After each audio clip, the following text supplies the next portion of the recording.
I'm 70 now, my hands ache when it rains, and my knees don't let me climb stairs the way I used to. But there are some memories age doesn't soften, they just settle deeper in the bones, and this one still visits me on quiet afternoons. I remember the day I learned that the woman who called me her daughter, my mother and Margaret, had sold my late husband's land behind my back. It wasn't the kind of betrayal that comes with shouting or slamming doors. No, it was quiet, polite, signed in ink, and sealed with a smile. Back then, I was 34, young enough to still believe love could fix anything, but old enough to know that family can be complicated. We lived in a 2-story house in a quiet suburb outside Richmond, Virginia, the kind of place where everyone waved from their driveways and dogs barked at the mailman every morning like clockwork. My husband Ethan was a steady man, a banker, always in a pressed shirt, always on time, always believing that his mother could do no wrong. And me, I was trying to build a life that felt like my father's dream, the kind he left behind when he passed. He'd worked 40 years at a tire plant, saved every penny, and bought a small piece of land on the edge of town. For you and your future, Sarah, he used to say. Land doesn't just hold dirt, it holds roots. After he died, I held on to that property like it was sacred. I paid the taxes, visited it every spring to plant wildflowers, and even brought the kids there for picnics. That land wasn't wealth, it was him. And that's what made what happened next so cruel. It was a warm Tuesday in early June. I remember because the lilacs by the front porch had just started to bloom, and their scent floated through the kitchen window. I was rinsing strawberries for the kids' lunches when Ethan's voice broke the calm. Sarah, he said, his tone oddly careful. Come take a look at this. He was scrolling through his phone, brow furrowed. When I walked over, I saw a real estate listing, a familiar stretch of grass, a weathered fence, and the old Grant property sign still leaning by the gate. My heart skipped. That's Dad's land. Ethan nodded slowly. Yeah, it says it's been sold. Sold, I whispered, wiping my hands on a dish towel. That's impossible. He turned the screen toward me again. Under the listing, bold black letters read, sold, handled by Margaret Miller, my mother-in-law's name. For a long moment, all I could hear was the hum of the refrigerator and the soft ticking of the kitchen clock. Finally, I said, that's a mistake. It has to be. Ethan rubbed his temple. Maybe, or maybe Mom just helped with the paperwork. Paperwork for what, Ethan? She had no right to sell it. He didn't meet my eyes. Instead, he mumbled something about being late for work, kissed the top of my head like nothing had happened, and left. The door clicked shut. And just like that, the world tilted. That night, I couldn't sleep. I kept picturing my father's hands, rough, calloused, stained with oil from years at the plant, the same hands that built that little fence by himself. And the thought of Margaret's signature on those papers made my stomach twist. She wasn't a cruel woman, not in the way movies show villains. No, she was polite, composed, always dressed like she'd just come from church. But behind those gentle smiles, there was a way she made you feel small, like your gratitude was a debt you could never repay. When Ethan's father passed, Margaret started managing everything, the bank accounts, the investments, even our family decisions. I just want to help, she'd say. But her help always came with invisible strings, and somehow, I'd let her tie them around every corner of my life. The next morning, I decided to visit her.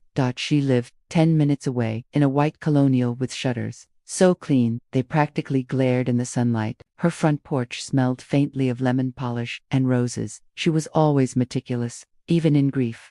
When she opened the door, her smile was already waiting for me. Sarah, what a surprise. I stepped inside. I saw something online about Dad's land. It said it was sold. She blinked, then set her teacup down with a delicate clink. Oh, that, yes, it was becoming such a burden. The taxes, the upkeep. I took care of it for you. For me, I repeated the words, barely leaving my throat. Yes, dear, you should be thanking me. The land was sitting empty, and developers offered a fair price. Now you and Ethan can finally focus on your own lives. My heart was pounding so hard I could feel it in my ears. That wasn't your decision to make. Her eyes sharpened, just for a second. It was a family decision, Sarah, and I am family. I wanted to scream, but something in her calmness, that unshakable, righteous certainty stopped me. Instead, I just whispered, you sold my father's piece. She stood, smoothing her blouse. You're being dramatic. It was just land. I looked at her then, really looked at her, and I realized she didn't understand at all. Because to people like her, land was valuable. To people like my father, land was memory. That night, I sat at the edge of my bed with the old deed in my lap, tracing my father's handwriting where he'd signed his name. It felt like a conversation with a ghost. And for the first time since he died, I spoke out loud to him. I think I failed you, Daddy. The only answer was the whisper of wind through the open window, rustling the curtains like an old friend trying to comfort me. But deep down, I knew this wasn't the end of the story. It was just the beginning of the reckoning. Looking back now, I can see the signs were there long before that listing ever appeared. But at the time, I was still trying to convince myself there had been a mistake, a clerical error, a misunderstanding. Because when you've loved people for years, your mind does this strange thing. It edits out the red flags and replaces them with hope. That week, the house felt different. Ethan came home quieter, more distracted. He avoided my eyes at dinner, and when I asked if he'd talked to his mother, he said, "It's complicated, Sarah. Mom did what she thought was right." Those words echoed in me like a bruise being pressed again and again. Right by whom? I decided to drive out to the property myself. It had been months since I'd been there. Work, kids, life. You know how time slips through your fingers until something shakes you awake. The road was familiar, even though half the landmarks had changed. Where old oaks once shaded the path, there were now trimmed lawns and coming soon signs for new subdivisions. I slowed the car when I reached the fence line, except there wasn't one anymore. The gate was gone. The mailbox with my father's name had been replaced by a metal post that read, "Private Property.N." Right in the middle of what used to be our family field stood a sign, "Future Site of Miller Crossing Estates." I don't remember getting out of the car, but I remember the sound of the wind and the smell of freshly turned dirt, the kind that comes when earth has been scraped and gutted by machines. A man in a hard hat walked past and gave me a polite nod. "Excuse me," I called out. "Who's in charge here?" He stopped, wiping sweat from his forehead. "Ma'am, we just started grading the land last week. Everything's handled through Miller Holdings. I think you'd have to talk to Mrs. Miller." My stomach twisted. "Margaret Miller." He nodded. "Yes, ma'am, that's the name on the permits." I stood there staring at the sign, trying to breathe through the sharp ache in my chest. My father's name was gone, not misspelled, not misplaced, erased. That evening, I found Ethan sitting in the living room, reading through emails like nothing was wrong. The kids were upstairs. The dishwasher hummed softly, and for a moment, I almost believed we could just pretend. But then I thought about that sign, about Margaret's name on a piece of land that didn't belong to her, and something inside me hardened. I said, "You knew." He didn't look up. "Sarah, please." "No," I interrupted, my voice trembling. "You knew, Ethan. You knew she was planning this, and you didn't stop her." He finally looked at me then, his expression somewhere between guilt and exhaustion. "Mom told me it was for us, that the taxes were overdue, and you'd be relieved if it was handled quietly." Relieved. I laughed bitterly. "Ethan, that land was my father's soul. How could you think selling it behind my back would relieve me of anything except the truth?" He said nothing, just pressed his lips together like a man who wanted to be anywhere but here. And I realized in that moment, silence was his way of choosing sides. I spent the next few days trying to find proof, something official, something written. I went through drawers, email archives, and the filing cabinet in the study where Ethan kept the mortgage papers. And one night, tucked inside a plain brown envelope, I found it. M. Miller Holdings, LLC, filed with the county clerk 6 months earlier. Owner, Margaret Miller. Advisor, Ethan Miller. Underneath it was a photocopy of a transfer document. My father's name scratched in with shaky handwriting, dated years before his death. Except I recognized that handwriting. It wasn't my father's, it was Margaret's. My knees gave out right there on the floor. I think I stayed that way for an hour, just holding that paper, shaking, trying to process the enormity of what I was seeing. She hadn't just taken the land, she had forged the story. When I finally called her, I didn't yell, I didn't even raise my voice. "Margaret," I said, keeping it even, "I've seen the documents." A pause, then her calm, practiced tone. "I don't know what you're talking about." "Please," I said, "stop pretending. You formed a company, you filed under Dad's name, and you sold what wasn't yours." Her sigh was soft but sharp. "Sarah, sometimes we have to make choices the next generation doesn't understand." "Don't," I whispered. "Don't you dare make this sound noble." Her voice changed then, colder, clipped. You have children to raise. Don't waste their inheritance fighting a battle you can't win. That was her version of a threat, gentle, almost maternal, but laced with poison. When she hung up, I sat there with the phone pressed against my ear long after the line went dead, listening to the quiet. I think that was the first moment I truly stopped seeing her as family. The next morning, I went to the county clerk's office. The smell of old paper hit me the second I walked in, that dry, musty scent of bureaucracy. A young woman behind the counter smiled politely. "How can I help you today?" "I'm looking for property transfer records," I said. "Parcel 2476, the Grant property." She typed for a moment, then frowned. "It looks like it changed hands last year. Seller listed as Margaret Miller. Buyer Miller Holdings LLC. Is there a co-owner named Sarah Miller?" She shook her head. "No, ma'am. The sole owner was Mrs. Miller. It says she was the widow of Henry Grant." For a second, I thought I'd misheard. "What?" she repeated. "Widow of Henry Grant." I stepped back, the floor tilting under me. Widow. Margaret had claimed to be my father's widow. She hadn't just stolen the land, she'd rewritten history. That night, I pulled out my father's old will, the one written in his neat, blocky handwriting. My hands shook as I read it for the 100th time. To my daughter, Sarah Grant Miller, I leave the property on Route 12, so she may always have a place that feels like home. A place that feels like home. I pressed my hand to the paper and whispered, "I'm so sorry, Teddy." But even through the grief, something inside me shifted. It was a small spark, quiet, steady, but sure. Because when you've been wronged that deeply, sorrow eventually turns into resolve. And I wasn't going to let my father's story end in someone else's handwriting. When I tell people this part of my story, they often ask if I cried. The truth is, I didn't.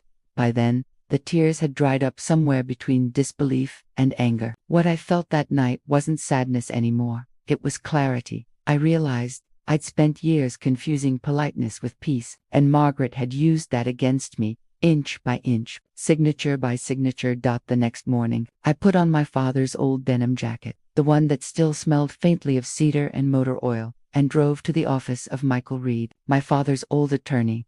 Michael was older now, his hair completely white, but his voice still carried that calm, measured steadiness that made people tell him the truth. When I told him what happened, he leaned back in his chair, exhaled slowly, and said, "Sarah, I knew your father well. He was meticulous. If someone tampered with those records, we'll find it." He looked through the forged documents I'd brought, the fake transfer, the LLC registration, the affidavit claiming Margaret as my father's widow. His jaw tightened. "This isn't just shady bookkeeping. This is fraud." I nodded. "Can we prove it?" He smiled faintly. "If it happened on paper, it can be proven on paper." That sentence stuck with me. Because if Margaret had built her lies with ink and signatures, I was going to use the same tools to undo them. That week, I started digging, literally and figuratively. I spent hours at the county office, flipping through old property ledgers until my fingers were stained with dust and copier ink. Most people there were polite but detached. Another day, another dispute. But one clerk, a young woman named Rachel, looked at me with quiet sympathy when I explained why I was there. She said, "You're not the first person to get tricked by a family member, Mrs. Miller. But you might be the first to fight back this calmly." I smiled faintly. Calm is all I have left. She found me the archived records, the original deed from 1985, with my father's handwriting on it. The date on that document didn't match the one Margaret had submitted. Her version claimed a transfer years earlier. Rachel printed copies for me and said softly, "Don't let them bury this." I won't, I thought, not again. One night, as I was sorting the paperwork at the kitchen table, Ethan came home early. The moment he saw the stacks of documents spread out like evidence, his face paled. "Sarah," he said, setting his briefcase down, "what are you doing?" I didn't look up. "I'm proving what your mother did." He sighed heavily, rubbing his temple. "I told you, this won't fix anything." I finally looked at him. "You're right, it won't fix anything, but it will stop her from doing it again." His tone hardened. "You're going to ruin what's left of this family." I stared at him for a long moment. "Ethan, your mother already did that. I'm just telling the truth about it." He started to speak but stopped when he saw the affidavit sitting on top of the pile. The one that claimed his mother was my father's widow. His voice dropped. "Where did you get that?" "From the county files," I said evenly. "It's her signature. And yours." He froze. "What?" "Right there." I pointed at the line marked Witness Ethan Miller. He stared at it like it was a ghost. She told me it was just a tax adjustment, he whispered. I felt the bitterness rise in my throat. And you signed it without reading. He ran a hand through his hair, his voice cracking. I trusted her, Sarah. She said it was routine. I leaned back in my chair, exhaustion washing over me. You trusted her, and I trusted you. Look where that got us. That night, after he went to bed, I sat in the dark kitchen and thought about every woman I'd ever known who'd been told to stay quiet for the family. We carry those words like anchors, heavy and useless. So I made a choice. I wasn't going to be the quiet one anymore. The next morning, I visited Margaret. Her house looked exactly the same, neat, controlled, untouched by guilt. She opened the door, wearing her pearl earrings, and that same poised expression, as if she were expecting me. Sarah, she said, smiling faintly. I was wondering when you'd come. I stepped inside, holding the folder close to my chest. I found the affidavit, Margaret, the one you forged, and the one Ethan signed. Her expression didn't change. You shouldn't have gone digging through old files. It's unbecoming. Unbecoming. I laughed softly. You pretended to be my father's widow. Her tone sharpened. Watch your words. No, I said, standing taller. You watch yours. You stole from me. You lied to me, and you used your own son to help you do it. For the first time, I saw something flicker in her eyes, not guilt, but fear. You have no idea what you're getting into, she said quietly. You think a few papers can undo me. I smiled, though my hands were shaking. They don't have to undo you. They just have to reveal you. When I left her house that day, I wasn't scared anymore. I knew the fight ahead would be ugly. There would be lawyers, whispers, neighbors who'd cross the street instead of meeting my eyes. But I also knew my father didn't raise me to live in silence. That night, I opened my journal, the same one I'd kept since I was 20, and wrote 3 simple words on a clean page. She forgot who I am, and that was the day the story stopped being about what she took from me and became about what I was taking back. People always assume the hardest part of betrayal is the discovery. It isn't. The hardest part is the waiting, the days after you know, but before anyone else does. The silence between the truth and its consequences can feel like a punishment all its own. That's where I lived for a while, in that silence. I went through my days on autopilot. I still made breakfast for the kids, watered the plants, smiled at the neighbors, but inside, I was cataloging every lie that had been told to me, every phone call Margaret made, every time Ethan changed the subject when I asked about money. I wasn't angry anymore. I was methodical. My father had always said, don't fight people on emotion, fight them with evidence. So that's what I did.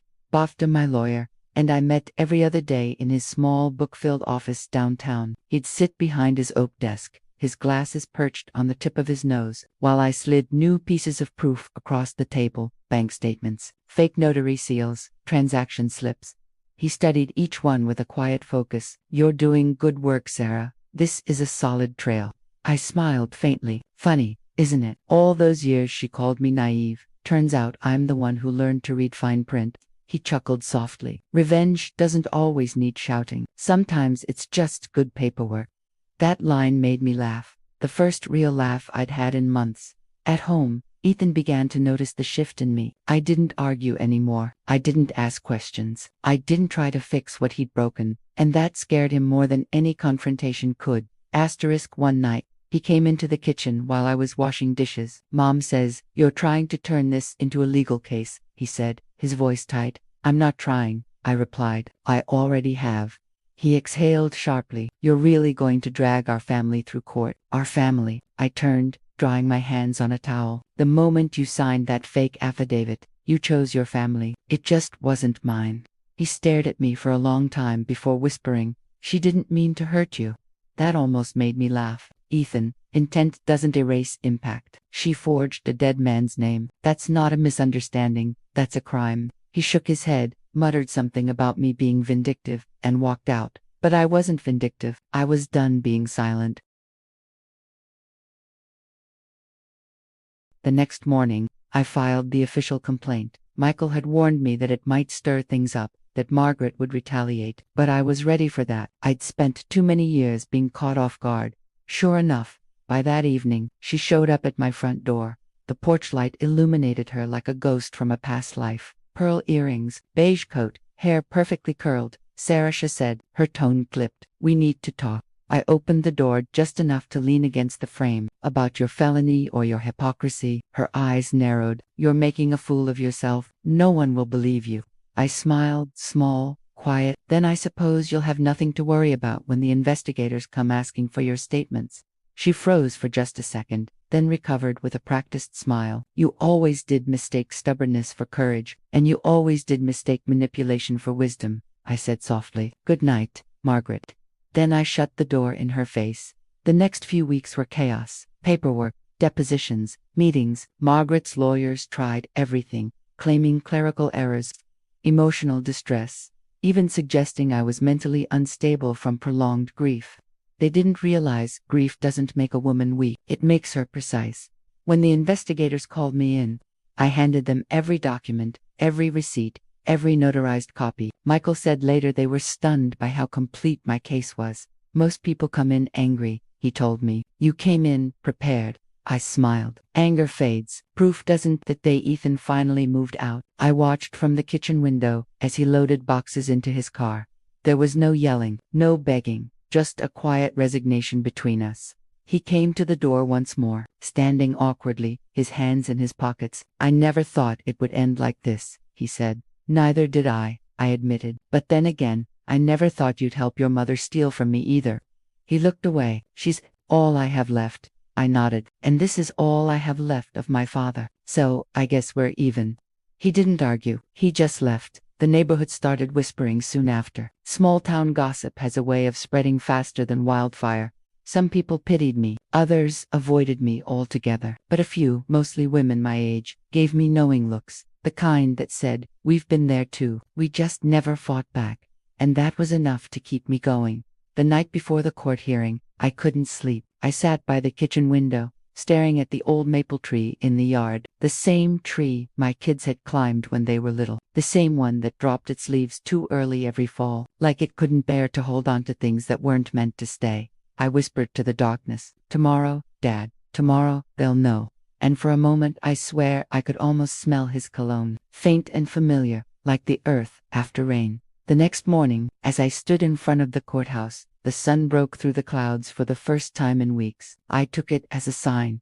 Not that I was guaranteed victory, but that I was finally stepping into the light. After too many years living in someone else's shadow, I wasn't just fighting for land anymore. I was fighting for the woman my father raised me to be.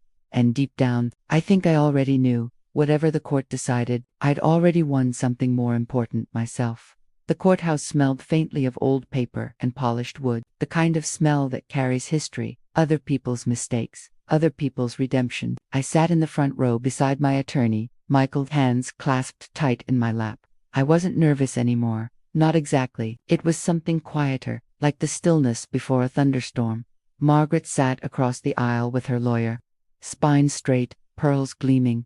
Her lipstick that same deep coral she always wore. She looked more like she was attending a fundraiser than a fraud hearing. Ethan was beside her, his tie crooked, his face pale. He didn't look at me. I told myself I didn't care. But the truth is, when someone once held your hand through every joy and heartbreak, indifference doesn't come easy.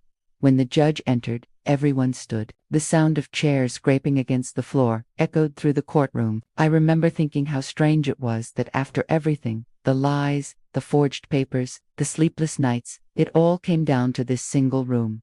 Margaret's attorney, a man named Holt, started first. He was smooth, confident, and practiced, the kind of man who could sell salt to the ocean. "Your Honor," he began, "this is a family dispute that has been tragically misunderstood. My client, Mrs. Margaret Miller, merely sought to manage an estate that had fallen into confusion after the death of Mr. Henry Grant.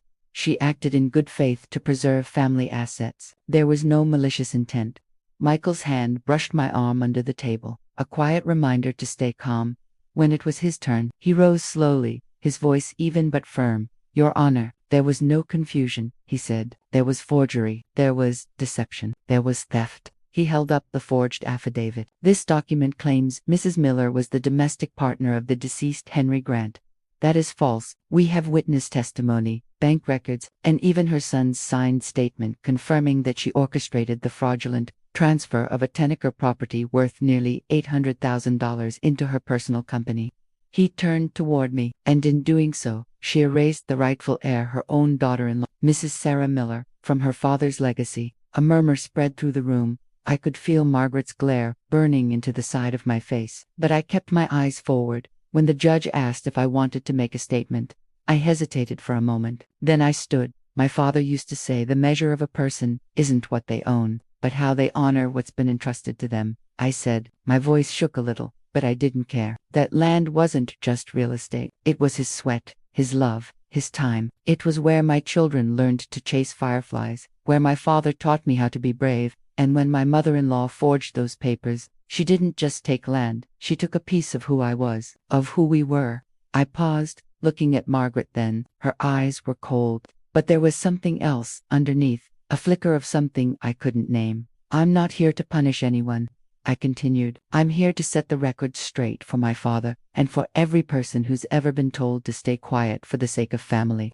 Then I sat down. The judge nodded, her expression unreadable. Thank you, Mrs. Miller. When the verdict came, it was almost anticlimactic, calm words that carried the weight of an earthquake.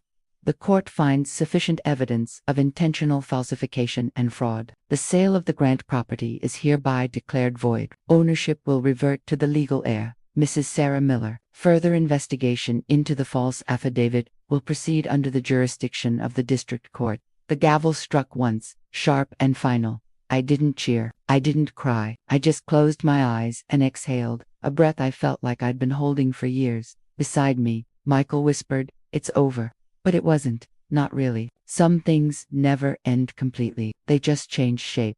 When I left the courthouse, the sunlight was almost blinding. Reporters had gathered on the steps, but I kept walking, clutching the folder of documents to my chest like it was something living. Behind me, I heard raised voices, Margaret snapping at Ethan, Ethan trying to calm her. I didn't turn around. For years, I'd looked over my shoulder for approval, for love, for validation. That day, I finally walked away without needing any of it. Over the next few weeks, the whispers started at the grocery store, at church, at the post office. People always think they know the full story, but they never do. Some said I'd gone too far, others called me brave. A few even thanked me quietly, other women, mostly, who'd had their lives rewritten by someone else's control. I remember one afternoon, an older neighbor named Mrs. Watkins stopped me by the sidewalk. "Took guts to do what you did," she said. "My sister's husband stole her inheritance years ago. She never fought back. You did what she couldn't." That meant more to me than any verdict ever could.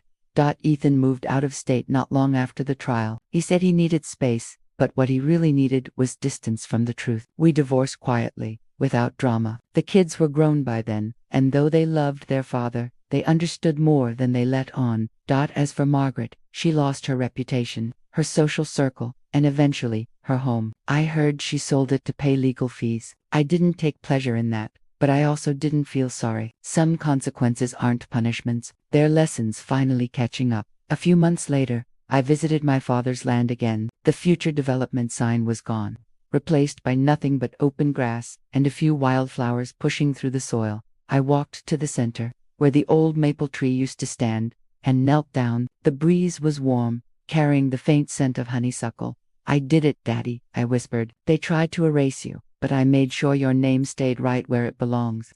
A soft gust passed through the field, and for a second, I swear it felt like the wind itself exhaled. I didn't cry that day either. I just smiled, small, steady, and certain. That's the thing about justice. It doesn't always roar. Sometimes it whispers. Sometimes it looks like a woman standing on her father's land, breathing freely for the first time in years.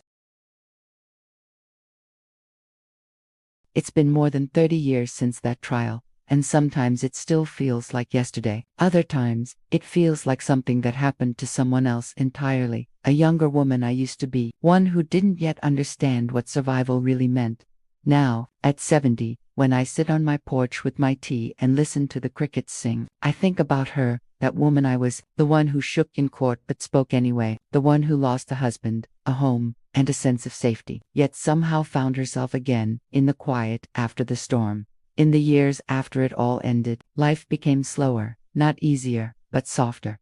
I didn't rush to rebuild, I didn't remarry, I didn't seek closure from anyone else. Instead, I built peace in small ways. I turned my father's land into a community garden. Nothing fancy, just raised beds, a few benches, a wooden fence painted white. I planted roses by the gate because he loved the smell of them, and I put a sign near the entrance that read, Henry Grant Memorial Garden for those who build with love, not greed. Every spring, families came to plant tomatoes and basil. Kids ran barefoot through the grass, and laughter replaced the sound of bulldozers. It felt like the land had forgiven us before I'd even learned how to forgive myself. Ethan never came back. We spoke occasionally, short, polite calls on birthdays or holidays. He remarried years later. I heard his second wife was kind, and I was glad for that. Sometimes I'd catch myself wondering if he ever told her the truth about what really happened, about what we lost. But then I'd remind myself it didn't matter. Some stories aren't meant to be carried forever.